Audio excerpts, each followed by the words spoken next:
Good evening, folks, and welcome to week 3 of Historic Ales from Scotland. As I mentioned, May I've designated as Scottish Beer Month, and in line with that, I got this 4-pack of beer that basically historic beers of Scotland. I've gone through 2 of them so far, so this is a third one. It's May 20th. Still in the pandemic, so hopefully everybody's doing well there. Okay, let's crack this open. So far, I've had the Heather Ale, the Freyek, and also the gruit, the gooseberry. So the one I'm going to do today is one I've been really looking forward to, and that is, I'll zoom in here so you can see exactly which beer I'm doing this evening.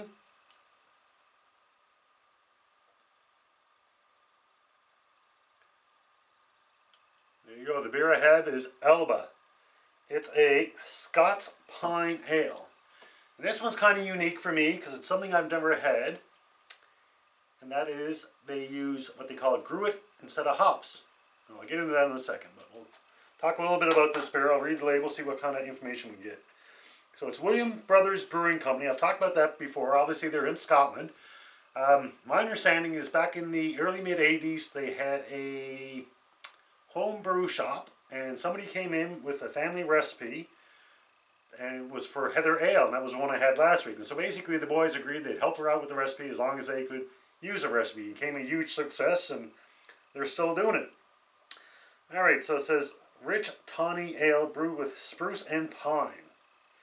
Now, for me, that doesn't sound very appetizing, but I'm really looking forward to trying it. So it's 7.5% alcohol, so that's kind of high up there. It says, introduced by the Vikings, spruce and pine ales were very popular in the northern Scotland until the end of the 19th century. Complex, rich, and tawny, Alba is a triple style ale brewed to a traditional Highland recipe using sprigs of spruce and pine collected every spring. And that's about it.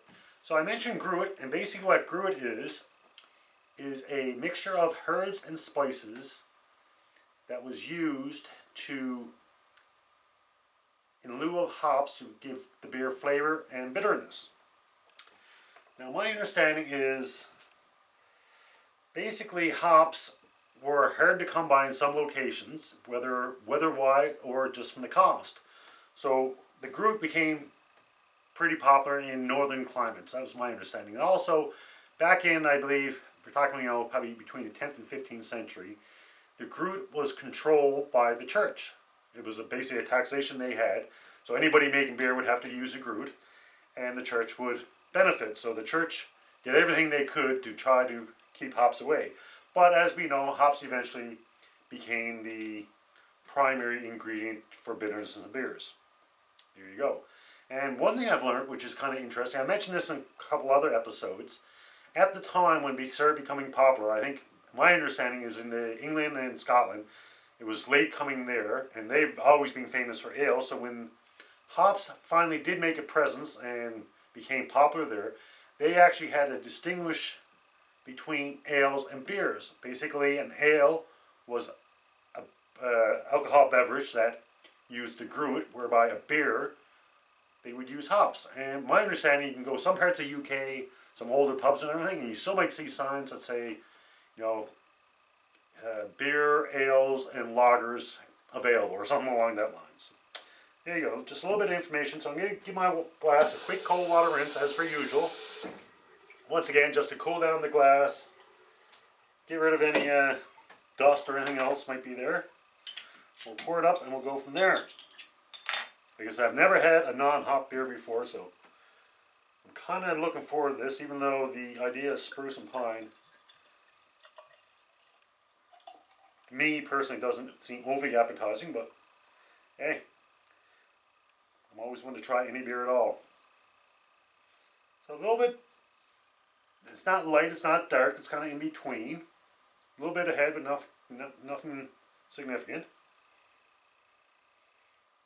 Not a bad aroma. Your typical ale aroma, kind of floral type of thing. Let's see what it tastes like.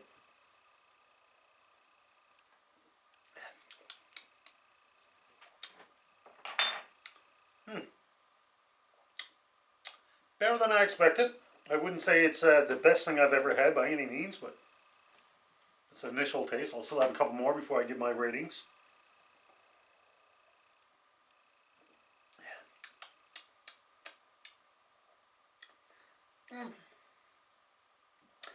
It's not bad. Like I said, 7.5% alcohol, so it's a little bit up there, but it's not. I find a lot of high alcohol contents, especially when you hit like 9, 10, 11. You can almost taste the alcohol. I'm not getting that with this. Kind of, sort of, vaguely, but it's not in your face, which I like.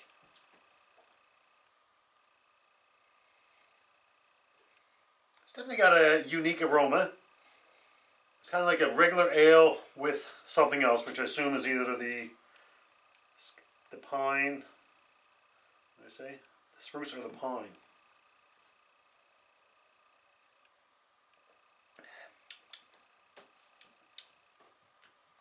I don't mind it at all. Actually, it's like I said, it's better than I expected, but I wouldn't say it's the best beer. If you watch the last couple episodes, the Heather Ale I had last week, I was really impressed with that. I don't like this one as much as I did that one. That one, I think I gave it a 4. So I think this one is going to be lower. Well, I know it's going to be lower than that. Obviously, like I said, I don't like it as much as the one last week, but it's not bad. With that being said, I've mentioned my buddy James a few times, and James is one of these guys, he'll try any beer, kind of like myself. And James was saying he had this case, I believe, over Christmas, and he said there's 3 of the 4 he really enjoyed, 1 not so much. And quite honestly, I didn't ask him which one he didn't like, because I really didn't want to know. But I kind of thought it was going to be this one, just with the spruce and pine, but I don't find it too bad at all. So I have to give it a rating, and once again, my ratings are always out of 5. With a 1 being, don't like it, can't finish it, it's going down the drain. It's a drain pour. A 2 being, yeah, I'm not a big fan, but I won't waste it, so I'll finish it. A 3 is a good beer, a 4 is a very good beer, and a 5 would be the best beer I've ever had. And I also give half ratings like 2.5 or 3.5, but that's it. With that being said, this one I'm leaning towards either a 3 or a 3.5. So it's either somewhere in between a good beer and a very good beer. I haven't quite made my decision quite yet.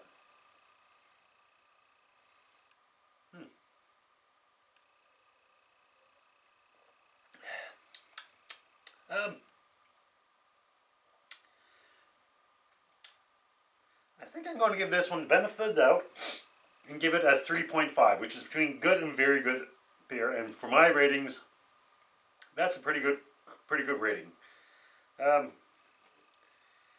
It's enjoyable, and it's also unique because it's a little bit different. Like I said, I've never had a beer without unhopped beer before, so I didn't know what to expect. I'm enjoying it better than I thought it would. And I could definitely drink a couple of these if I had them.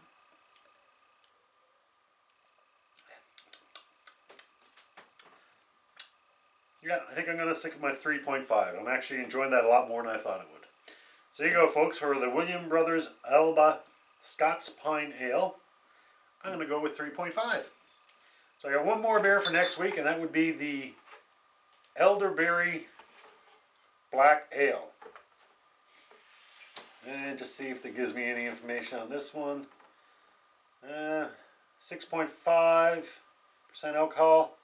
Water, barley malt, elderberries, myrtle, oats, hops, and yeast. So that does have hops in it. So there you go, folks. That's my rating for this week. Hopefully you can join me next week for the last week of our historic beers from Scotland. And that will be the last one for May. And then June we're going to start off with some, Irish beers. So we'll work our way work my way around that part of the world.